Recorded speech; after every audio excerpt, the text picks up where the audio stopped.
In our last two programs, we had seen the Mansabdari system. A Mansabdar, as we had seen, was a rank holder. This system developed during the heydays of the Mughal rule. Akbar refined and perfected the system by giving two numbers to the Mansabdars. One, the Zat, which defined his position in court, and the other, the Savar, which indicated the cavalry at his command. The salaries of these officials were paid mostly from the revenue they could gather from the land assigned to them. This revenue came to be known as Jagir. Today, we shall see the Jagirdari system.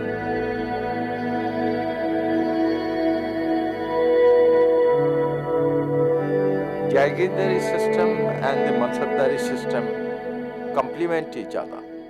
One cannot function without the other. Both are the measures, or in other words, instruments of mobilizing the resources of the country and distributing among the nobles. We have seen in our last lecture on the Mansabdari system that a very small percentage of the high nobles and princes were consuming most of the resources of the country. How this is done, that would be seen from the Jagirdari system. Actually, Jagirdari system is the assignment of the revenue of the produce of the land. The land is never given. It is the produce that is allotted or earmarked for the noble to take from this revenue the salary that is due to him. So therefore, Jagirdari system is the salary of the Mansabdar. But actually it starts after Babur and practically from the time of Akbar. Babur, after his conquest, instituted a different system called Waja, and the person who gets this Waja was called Wajdar. He has distributed 1/3 of the conquered areas to the new people, new masters, or to the old masters. Among them, the Afghans got a major share, and it is stated that under Babur, Afghans consumed 1/5 of the total revenue of the Mughal Empire at that particular time. It was after Babur that Jaigir system was introduced. There was a fundamental difference between the Wajdar system and the Jagirdari system. In the Wajdar system, there was no difference between the executive and the financial office. Under this system, an officer was given a territory with a fixed salary. He administered the area both financially and from the executive point of view. In the Jagirdari system, there was no fixed salary, and the executive and financial powers were in the hands of different persons. But in case of Babur, perhaps this separation was coming very slowly and gradually, because in the Khalsa land, that is the land managed by the state officials for the state, we find that there were executive, Shikdar, for example, and financial officer like Dewan. There were only 4 examples during the reign of Babur of the existence of Shikdar and the Dewan in the Khalsa lands. But it was from the time of Akbar that the situation changed drastically and obviously fundamentally. The Jagirdar had several very serious problems. And some of these problems had never been resolved during the time of the Mughal Empire. The first problem was that the Jagirdar has to conform to the central rules and regulations. That is, he must collect the revenue as per sanctioned rate. That is a very serious problem, as we shall see in the second problem itself, which is linked to the first.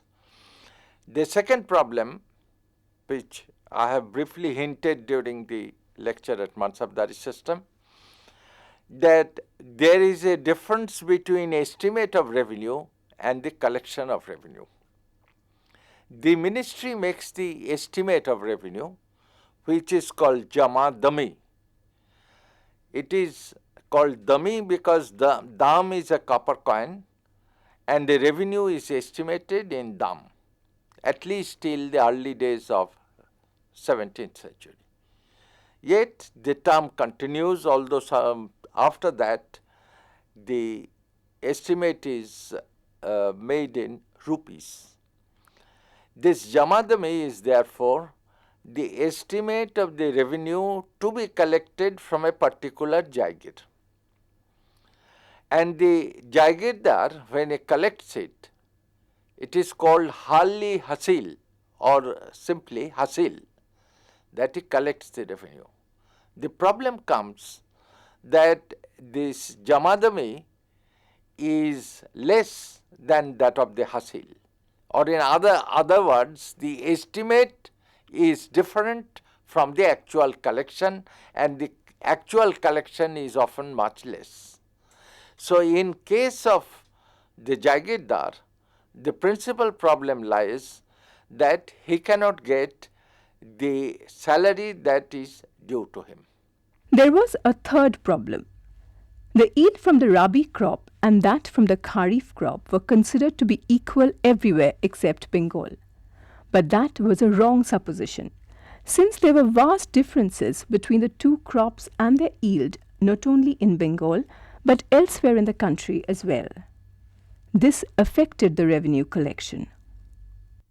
But there is also another problem, very serious problem for the Jagirdar. The Jagirdar is transferable. He is transferred after, on an average, every 3 years. Now, if he is transferred in the middle of the season, then the question of the collection of revenue comes. Who will collect it? The old Jagirdar or the new Jagirdar? The ministry has made elaborate rules, elaborate procedures of such collections. But then both the Jagirdars, the old and the new, must conform to that kind of procedure, must conform to the rules that are to be followed. In practice, this is very rarely done, and this leads to terrible difficulties, long correspondences with the ministry and so on and so forth. So, the Jagirdar, if we think from an external point of view, seems to be in a very happy position with high standard of living, but he has very many real problems.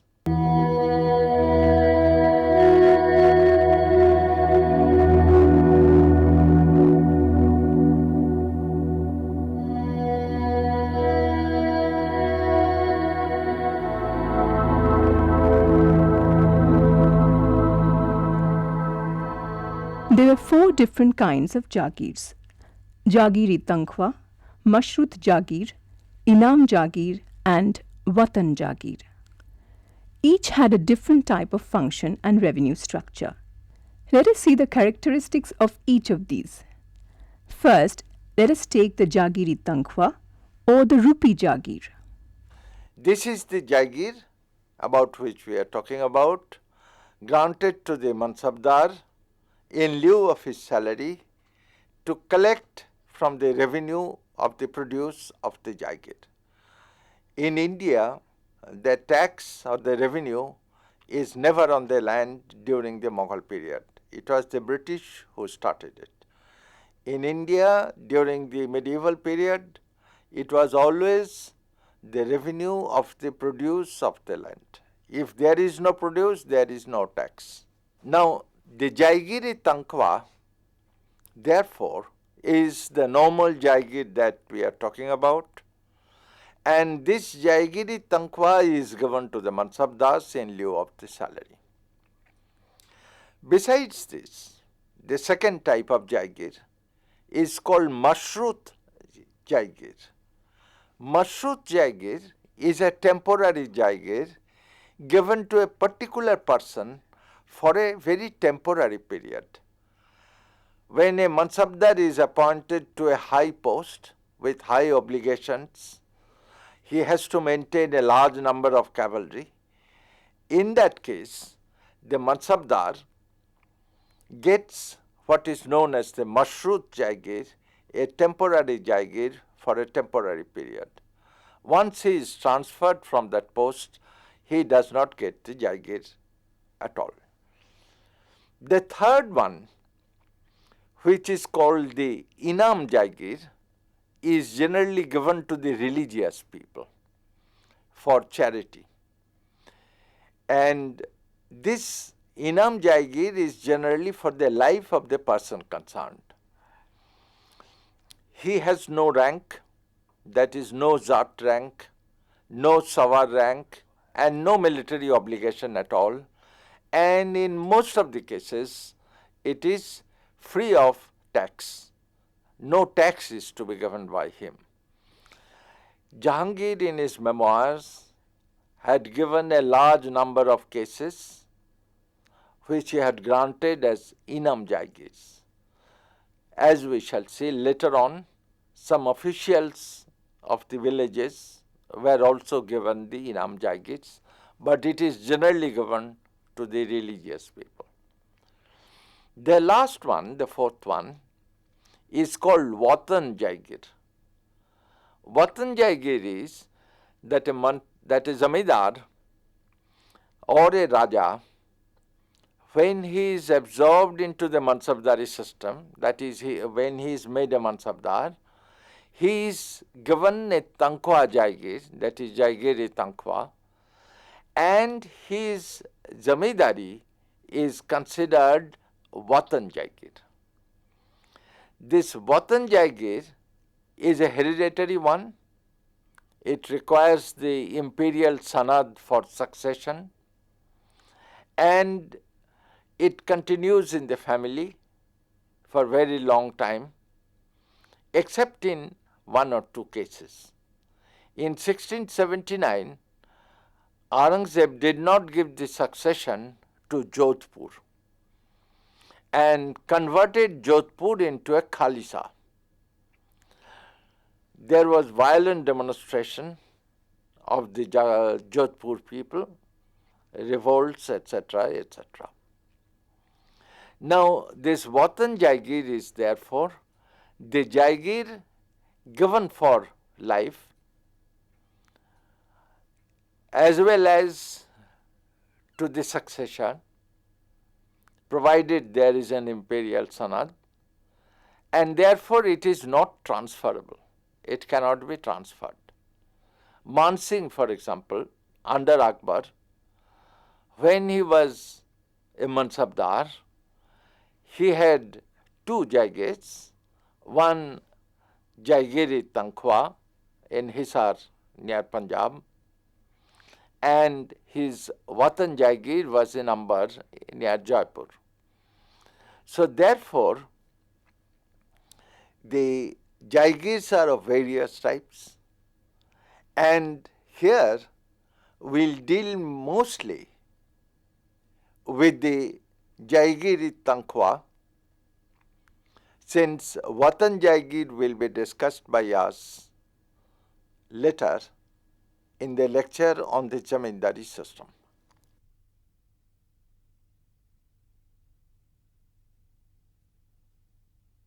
Now, the Jagirdar has certain rights.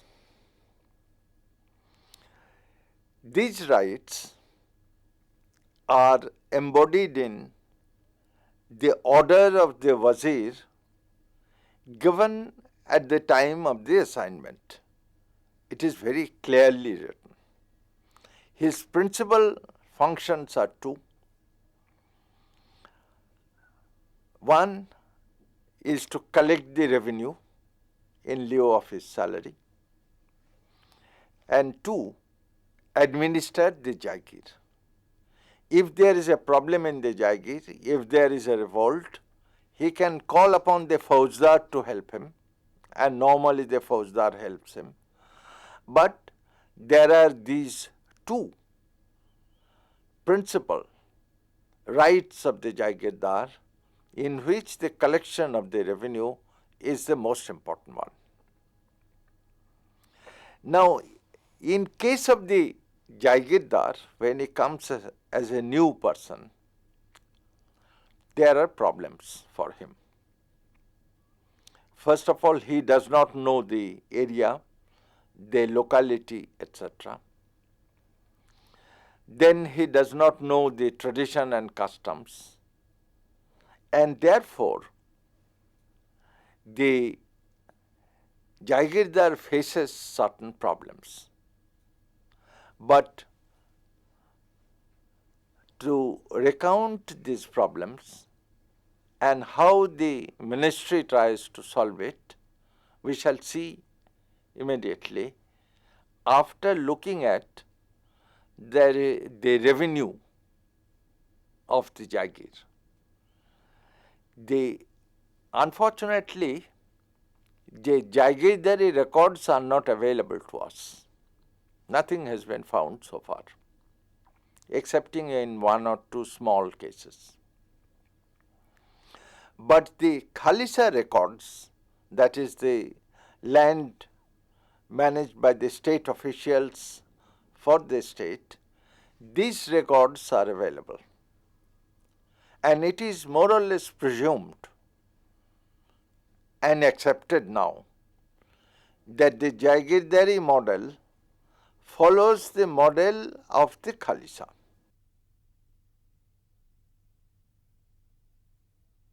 Now, Jagirdar gets revenue, or the revenue is assigned to him. This revenue is divided into various kind of units called mahal, M-A-H-A-L. The mahal is a unit of a revenue. These mahals differ from one place to another. So the Jagirdar may get 30 mahals in one place. In another place with the same salary, he may get 10. It all depends. Along with that, there are certain other taxes which are considered as separate mahals and separate jagirs. A tax was charged at the ports on most of the goods. It was called custom duty. The revenue from custom duty was considered to be a separate mahal of the Jagir. Let us take some examples of this kind of mahals. One can easily give many instances. I will give only two. The custom duties of the port of Surat was given by Shah Jahan first to his son Prince Parvez. But Parvez died soon after, and after the death of Parvez, this was given to Jahanara Begum, daughter of Shah Jahan. It is stated that this was given for her betel expenses, pan expenses.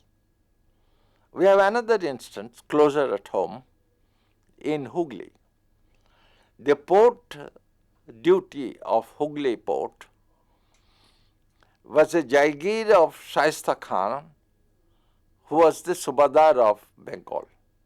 So therefore, these duties are often considered as separate units and given. Similarly, excise or other taxes, which in Mughal technical terms, particularly from the 17th century, called abwab.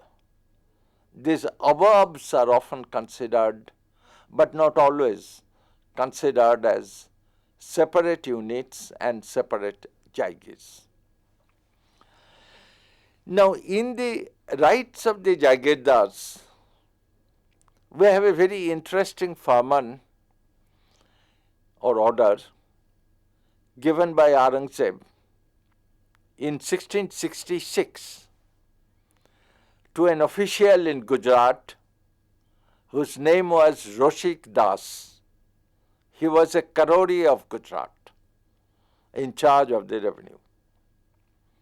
Now, Aurangzeb's farman very clearly says that the Jagirdar has all the rights, it is understood, but he cannot collect more than 50% of the land revenue, that is the revenue of the land.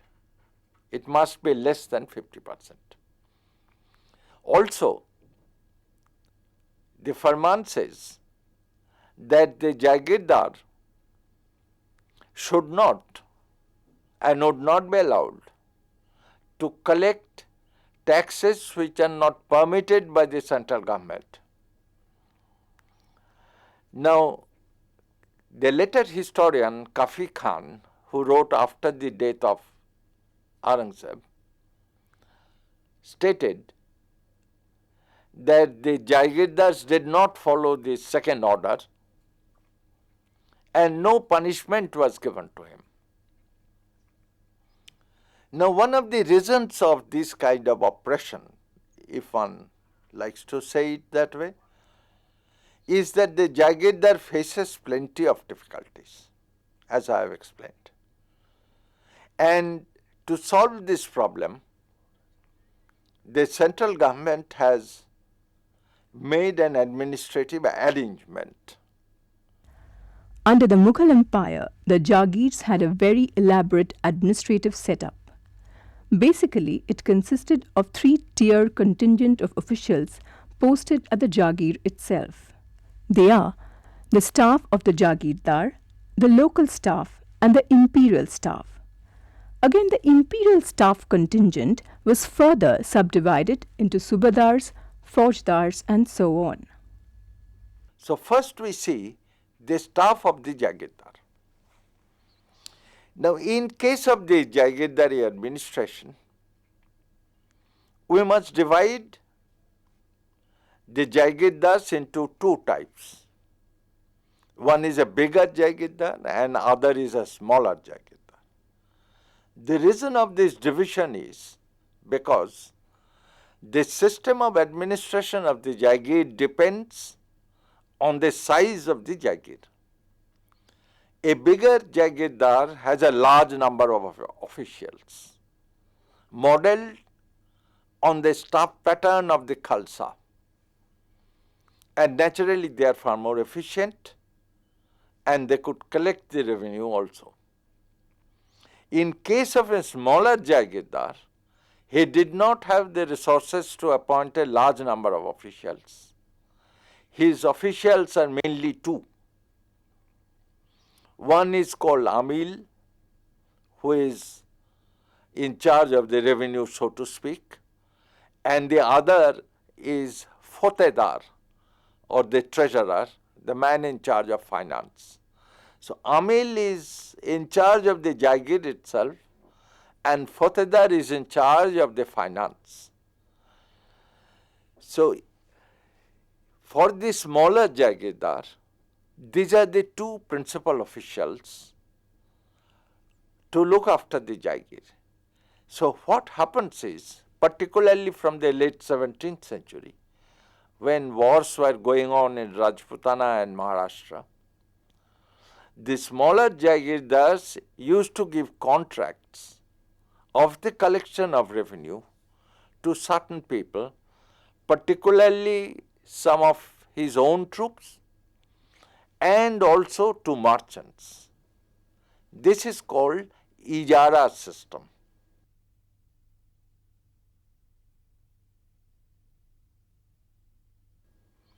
And this Ijara system is the system or a kind of a contract by which the collection of the revenue is made.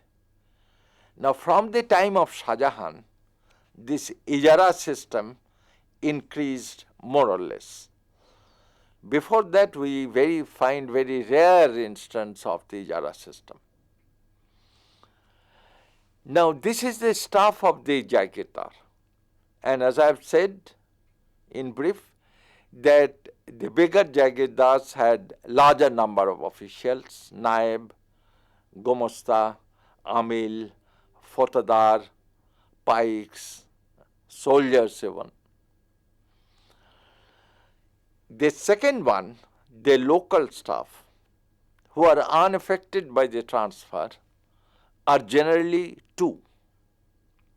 One is the Kanungo and the other is the Chaudhuri. Kanungo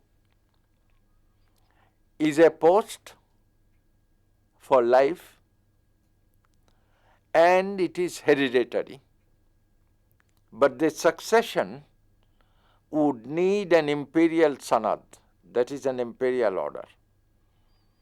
He may be removed only by the imperial order. The task of the Kanungo is very simple. He is actually the record keeper of the Pargana.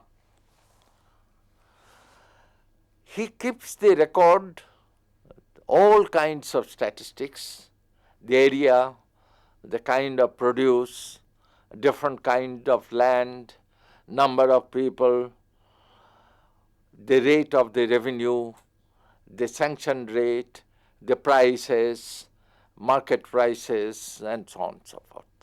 So, he is the repository of the information of the government, so to speak. Actually, he is a government official. In the early days of Akbar, he used to get a remuneration of 1/5 of the collection of revenue. But in the later days of Akbar, it was changed to a fixed salary. But after Akbar, it has been seen that this fixed salary, along with it, some Inam Jaigir is added. So therefore, the Kanungo, who is the most important person, because he is the person who informs the Jagirdar of the local traditions and customs. So next day, we shall see the Chaudhuri, and then the last year, the imperial officials, after which we shall see the crisis of the Jagirdar system.